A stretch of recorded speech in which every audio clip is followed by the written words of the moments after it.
It elicits that kind of commitment. Art that elicits that kind of commitment is a very powerful statement. It was powerful in the 18th century. It was powerful in the Industrial Age. It is even more powerful today. It means so much for someone to take the time out of the world that doesn't allow for time and commitment. I think that that's a very important thing. Now, of course, this just irritates people because it's just beauty. What about the world? It's ugly, ugly, ugly, ugly. I went out and I just had this horrible day. It's ugly. I don't want, I know that there's bad things in the world. I want art to reflect exactly what it was. I want it to reflect the truth of our condition. And there's some validity to that. There's certainly artists that think by being a great artist, we are going to put a mirror up to the world. And we're not even going to put a mirror up there, we're going to put a distorted mirror. So anything that looks bad, we're going to make awful. Anything that looks ugly, we're going to make worse. Because only by choking beauty out of the world that we're ever going to feel that we're alive. And I think that we see a lot of that in contemporary art, and I think we see a lot of that today, and I think that's what makes this gathering around my painting so much special, because I come from a different philosophy. And I come from a philosophy that is just, and I'm going to hold off on that for a second, but it comes from just a different perspective, maybe the other side of the coin. But there's a lot of things that are beautiful that we can think about that we really don't want, that may not even have a place in art, and where we think about things like sarcasm, and exploitation, and bigotry, and extremism, and things that we see in the world that we really aren't what I would call necessarily transformative. And I think the worst part of this sort of thing, about irritability, and the thing that I don't think is what I want to bring to this section, and at the end, I'll try to tie it all together, is to remember that the thing that's the opposite in art is of beauty and love and these things is not hate. Hate is a commitment. Hate says that I'm going to transform and tell you something. It's apathy. And I think what we risk, and what I really wanted to do when I was making this painting, is I didn't want to be apathetic to something. I didn't want to have no voice. I'd rather have a voice that everybody criticized than to have a voice that said I didn't care about what was going on. And I cared deeply about what was going on. And that is tied again into the ideas of commitment and the ideas of love and the ideas about beauty being something that's active and something that we can't disassociate our lives with. The other thing that is possible, again, with something that's ugly, and I think that we look back at art, and is there a place for in Consolation towards something that isn't beautiful? And I would say, of course, just look at the art of Rembrandt. Just look at the art of a Caravaggio, look at a Bosch or a Goya.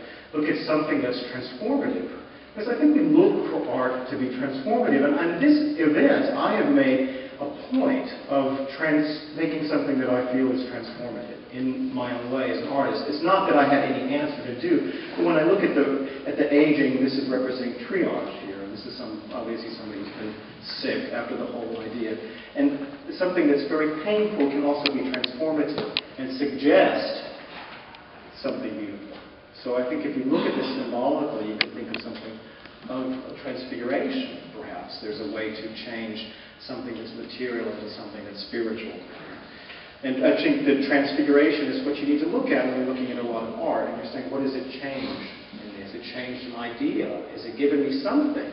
Because I think all the great art does, and I'm not proposing this as that, but I think it's an important part of life. The other thing about what I want to talk about too is the idea, and I think this is, people ask me often why, well,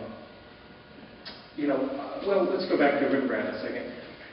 Sometimes by portraying things that are less beautiful with things that are beautiful, you get something which I call the amplification of contrast. It's something that also that Leon Battista Alberti, who was a 15th century artist, thought just by juxtaposing young and old and ugly and new, you learn something different about the world. Because I'm not short until I get next to someone who's tall. And that's really an interesting thing. But somehow their shortness and my smallness amplify each other. And in that amplification, we learn something about not only the relativity of the world, but the diversity of the world. And that diversity has a richness and a fodder for art. And it's part of why I wanted this painting to have a variety of colors, a variety of people, a variety of backgrounds, which I think gives it something a little bit closer, not in a way that I was appealing to any kind of necessity, but a way that it amplifies the contrast of emotions. We've got passive, and we've got aggressive, and we've got gentle, and we have strong, and we have fearless, and these kinds of words that we're talking about in art are essential to figurative art, especially realism. Now, what people always ask about allegory, and allegory is an interesting thing that was told to me that you're not supposed to do it, and I did it anyway. I really was told not to do it. I had someone who told me that allegory was dead at Weaves College, so I felt like I did this. Sometimes those ideas of the opposites, amplification of contrasts, can balance. And in an artwork, you can say this absurd thing, and it's called hypostasis. It's an idea of taking opposites and putting them together. And the one thing that makes allegory not successful by people like us is that there's something kind of absurd about it. I mean, I'm talking about, this is a very atemporal painting. In other words, we know that it's a modern painting, and it's in a classical style, and I'm balancing these opposites. Hypostasis is what people would think of in religion, when you could balance, someone could be God and man at the same time. But it's something even more pragmatic in a way. If you could talk about something that we're balancing the real and the ideal, something like Apollo. The Greeks were very good at that. The really wonderful thing about Apollo is something that he can have something that none of us can have. It's both wisdom and youth at the same time. That's a very powerful thing. Imagine being as vibrant as you can and being wise. That's a hypostasis idea. Imagine the ideal that we have, the noumenon, our essential being, married with the phenomenon, the everyday of life. Imagine fictions, which this is. It's called a fiction, which is it's called diegesis. I had that memorized, it's a good word. Diegesis, which is a fictional account. We can be fictional and real. The mimesis, the mimetic idea, those things can balance out. And those ideas can be put absurdly in a painting because it's art. It's artifice. It's something that, I mean, this would never have happened in any kind of thing, but yet we're accepted because it gives you a truth that marries a time and a place, something here and now, a palimpsest, if you will. A palimpsest is a book that has a story rewritten on top of it, where it can be conflicting ideas. It can be like poetry and narrative couched in the same thing. And back to our time, its ability, it's so interesting as human beings that we can also sort of balance those kind of opposite qualities within ourselves. And we always think about the idea of how we can be both a truthful human being and one that, that exaggerates or lies for effect. And I think that that's what you can look at in art in that same sort of way. But what we're inundated too with today, and I think that, I talked about this sort of hypostasis, and these are big words that I like to use at cocktail parties. But talking